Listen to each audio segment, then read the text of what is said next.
Bonjour à toi chers spectateurs, aujourd'hui parlant du film Don't Breathe, que je refuserai de sous-titrer La Maison des Ténèbres, réalisé par Fede Alvarez. L'histoire c'est celle de Rocky, Alex et Monet, qui sont trois cambrioleurs qui s'amusent à vider les maisons de Détroit, et qui du jour au lendemain vont voir une offre en or se présenter devant eux, cambrioler la maison d'un vieux vétéran de la guerre en Irak, aveugle, dans laquelle il y aurait 500 000 $. Comme ça a l'air tout simple.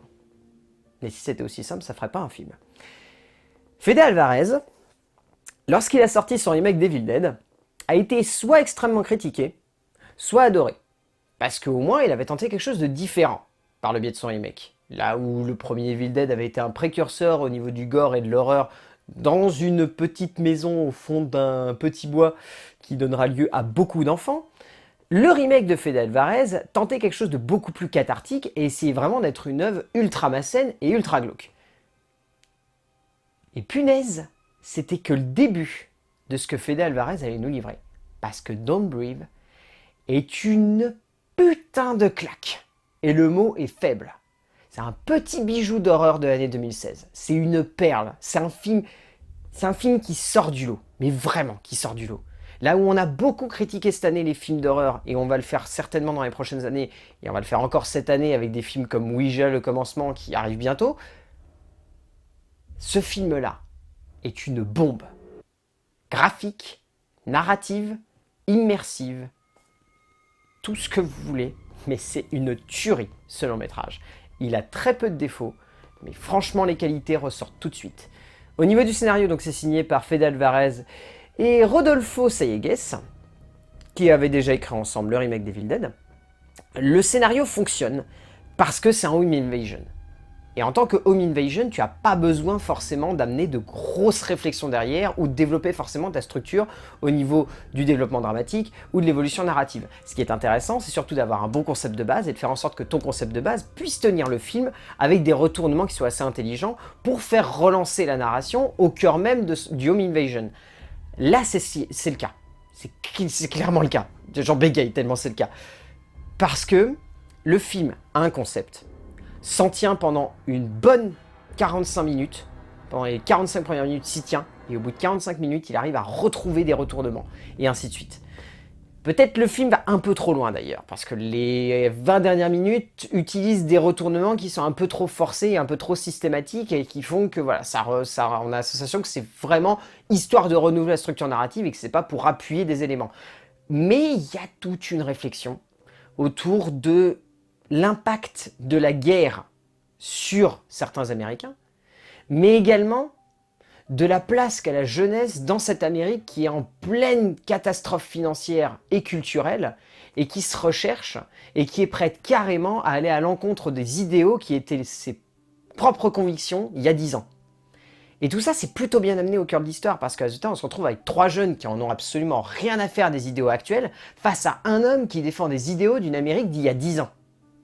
Donc résultat, on se retrouve vraiment avec une confrontation qui fonctionne super bien et qui est très très bien développée au niveau de la structure. Et surtout, en tant que home invasion, ça fout les jetons quoi. On est mal.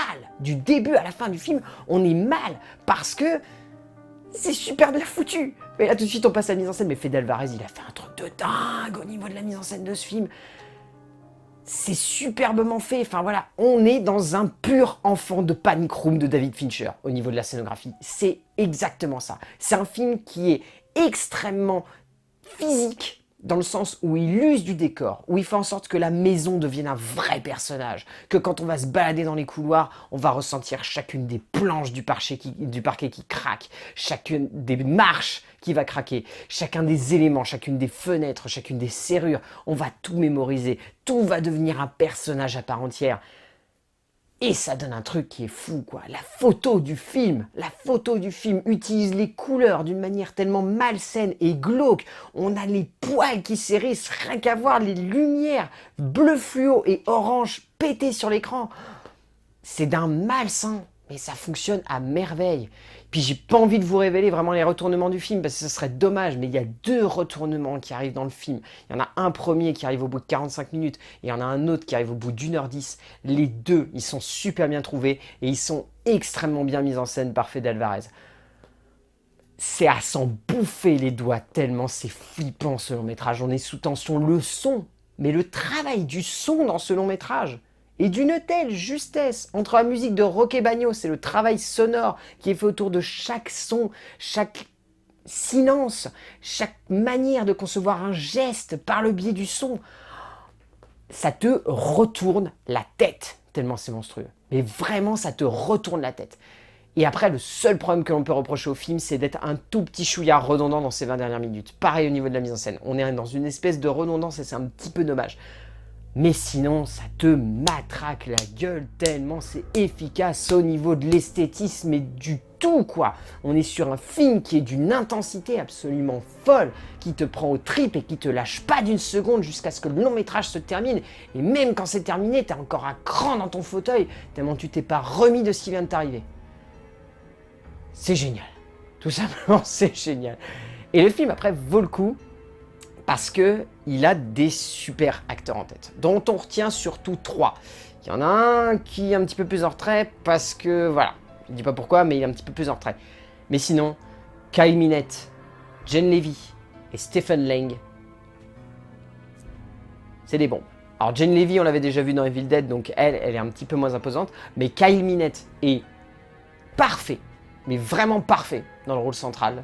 Parce qu'il a le rôle central quand même, c'est le rôle par lequel le spectateur arrive le plus à s'introduire dans le long métrage.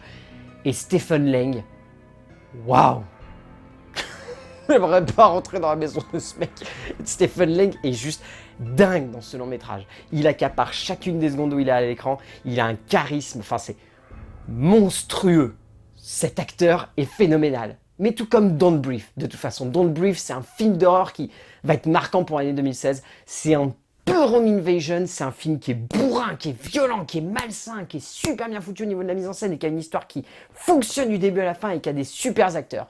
Donc Don't Breathe de Fede Alvarez, foncez le voir en salle si vous êtes fan de cinéma de genre. C'est le film à ne pas manquer cette année. Vraiment. À côté Conjuring 2, c'est presque trop attendu tellement celui-là, il est vraiment impressionnant et c'est la petite bombe horrifique de l'année. Vraiment foncez le voir.